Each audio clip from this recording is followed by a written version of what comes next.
Greetings and welcome. I wanted to do my first album ranking for a band that is very near and dear to my heart. It's Aloha. They're an indie rock band formed in 1997 in Bowling Green, Ohio. Um, to date, they've released two EPs and six full-length albums. And so I just wanted to rank them from worst to first, in my humble opinion. Just a little bit of background information. So, like I said, these guys came out of Bowling Green, Ohio in 97, released their first EP in 99, and their most recent full-length studio album in 2016. So we got two EPs, six full-length albums. In terms of the lineup of the band, you got Tony Caviario on vocals, Cale Parks on drums, Matthew Gengler on bass. For the first EP and the first two full-length albums, you had Eric Coltnow on vibraphone. He left after their 2002 release Sugar and was replaced with TJ Lipple, who's more of a multi-instrumentalist, who also contributes, some vibraphone, some xylophone, and other various instruments. And I believe he also helped mix and record their albums. So they're a band that I got into in right around 2016. I did get to see them live once in 2016 in support of their most recent album, Little Windows Cut Right Through. So I'm lucky in that regard that I did get to see them live once. Haven't heard much since then. Don't know if they're planning to put out another record or not. My understanding is that they were one of the earlier bands signed to Polyvinyl Records, Midwest label. So, great band. I love them to death. And so, when I first got into these guys, they were kind of like, I don't know, they were like the band that I'd been waiting to discover or something like that. I really connected with them. Although I will say not right away. The first record that I got into was Here Comes Everyone. At that time, they kind of reminded me a little bit of Radiohead, like the vocals, but I ended up liking them quite a bit more than Radiohead. Once I got into them, I was like, once I really got into them, I was just hooked, and they just shot right up in terms of, how I would rank them in terms of my favorite bands. So, I'm a guy that listens to a lot of music, and I probably have Aloha right up there in terms of like my top 5 favorite bands. So love these guys. Hope they, put something else out at some point, because I love them to death. All right, so I do own physical releases of all these on CD, and I do have one vinyl as well. So again, 8 total releases. Coming in at number 8 for me is their first release, The Great Communicators, The Interpreters, The Non-Believers from 1999. So this is an EP. I dig this, quite a bit. It's just, there's not a ton of music on here. You got 5 tracks. The first track is fantastic, The Sound Between.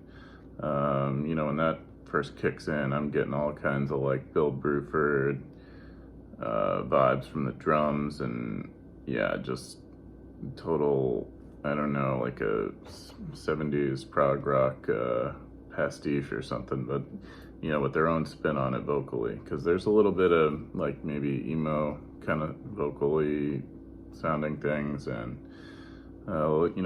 some jazz fusion-y kind of things mixed with just an overall indie rock vibe, and maybe a little bit of 70s prog too.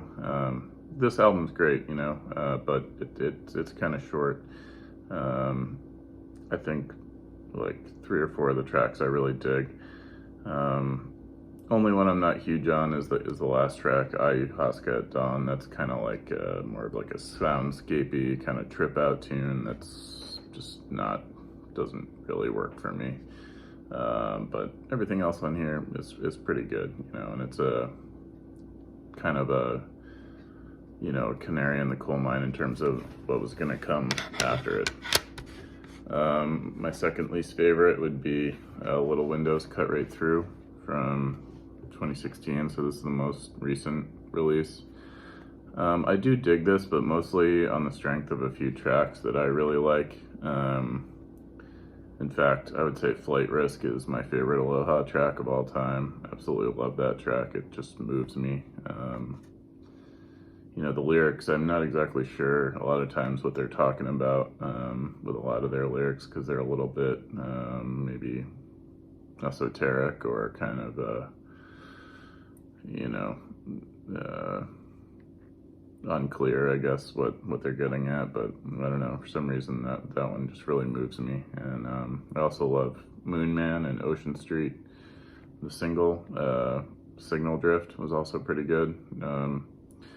Overall, though, I'm not crazy about the vibe on this album. It's a little, they moved more into kind of like what I would describe as like an 80s sound. It's kind of like a synth pop, which a lot of their albums have always had that element, that kind of dream pop kind of thing, but I mean, mixed with a lot of other stuff, but this kind of goes full bore into that sound that I'm not huge on, but still pretty solid overall, especially the tracks that I like I mentioned, I think are fantastic.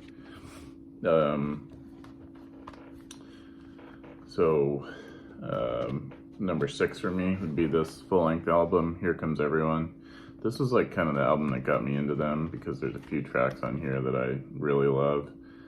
In particular, You've Escaped, Summer Away, and Be Near was actually the first Aloha track that I got really into. I also like I Don't Know What Else to Do.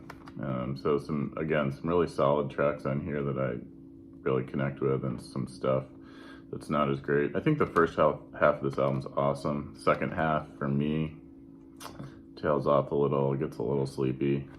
But, you know, like the single, not that they had a lot of singles, but what you might consider the singles off this album, I think are fantastic.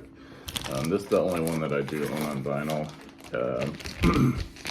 So I just got this recently. I picked up this reissue that they did on green vinyl, which is pretty rad, right? Awesome. I do want to try to collect their stuff on vinyl.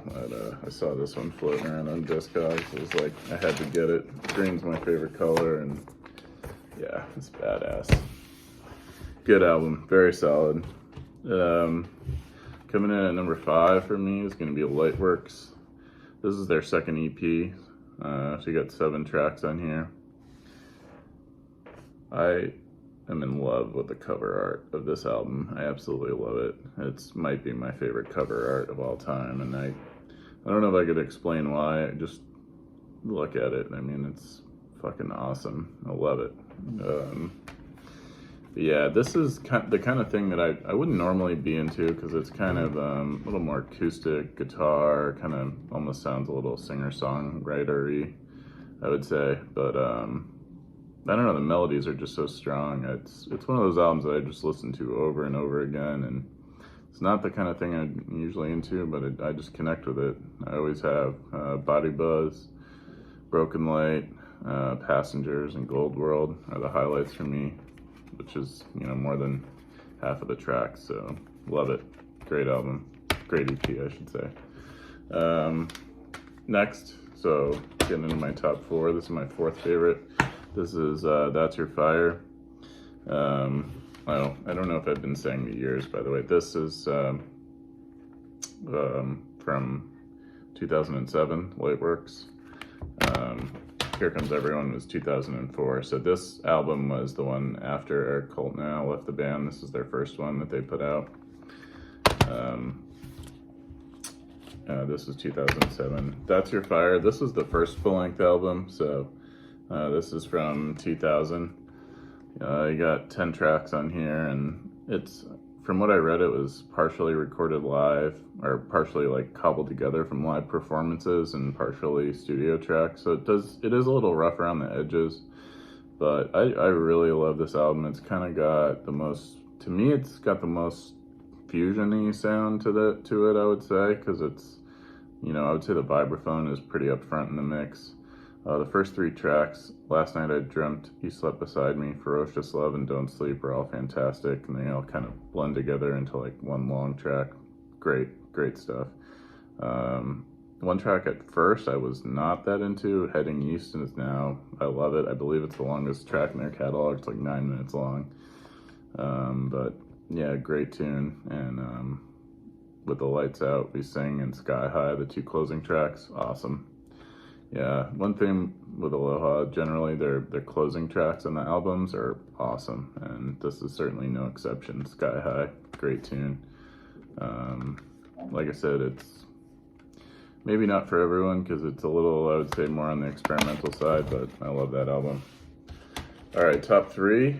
Number 3 for me from 2010 is Homemakers. Dig this album, particularly like a handful of tracks that are like some of my favorite Aloha tunes of all time. We'll say this cover art leaves me kind of wanting. It's so dark you can't really, I don't know, make out what's going on. I do like this little booklet that they give you though, that's cool. My favorite tracks off of this one would be Building a Fire, the opening track. Microviolence I dig quite a bit. White Wind is a top 3 Aloha track for me. I love it. Cold Storage is great. And again, the closing track, Ruins, fantastic. This is a really cool album. I mean, I know at least one other Aloha fan who says this is his favorite, and you know, I really can't argue with it. Just for me, there's a few misses on here, you know. Never been big on Searchlight, which sounds like maybe something they were trying to score like a little bit of a hit with or whatever. You know, some of the other stuff that's not those tracks that I just mentioned is good, but not great in my opinion. But some really great standout tracks on here.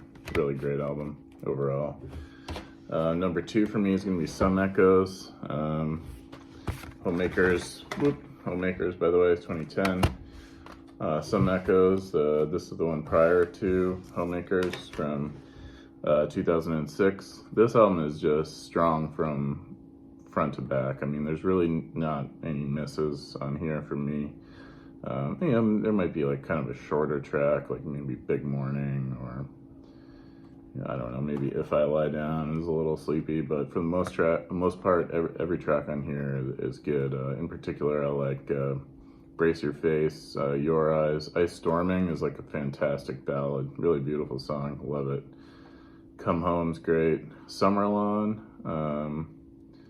that's the one that kind of has like that, I don't know, 70s Genesis thing. Has always reminded me of that, and I'm a huge fan of that whole vibe. So, and again, the closing track, Mountain, fantastic. Love this album, can't go wrong, you know.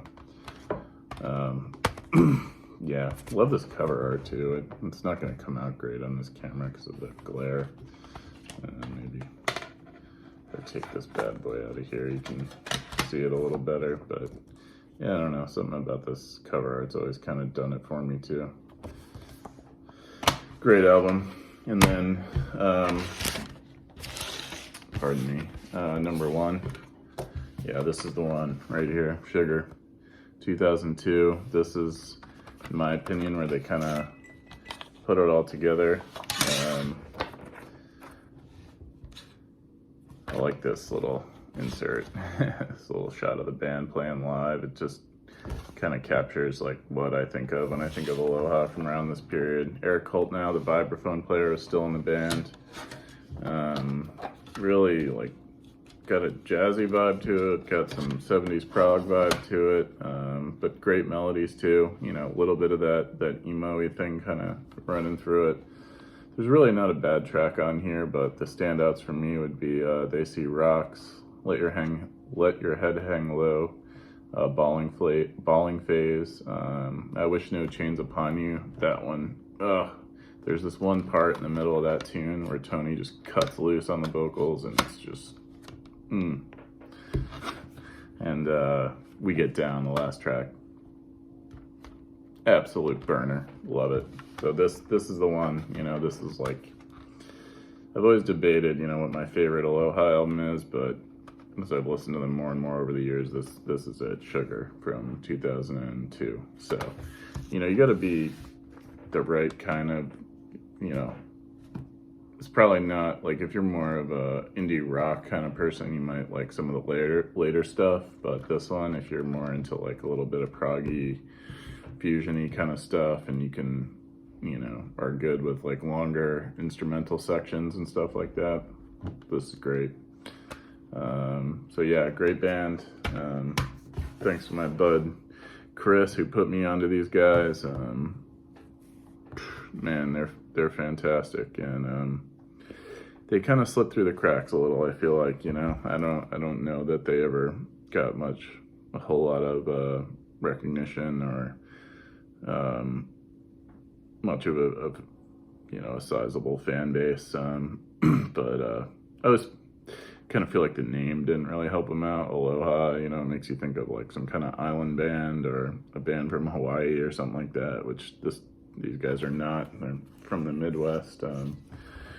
But yeah, if you're into like stuff like Shiner and maybe Hum and some emo-y kind of bands, like maybe Jimmy Eat World or something like that, or I don't know. This is a band that I could recommend to anyone, you know, because I think it's listenable, but it's also got some depth to it, and I'm a huge fan of melodic percussion, so like vibraphone, xylophone, that kind of stuff. It really works nicely in this music, and yeah, these guys are great. I love them, so check them out. Peace, guys.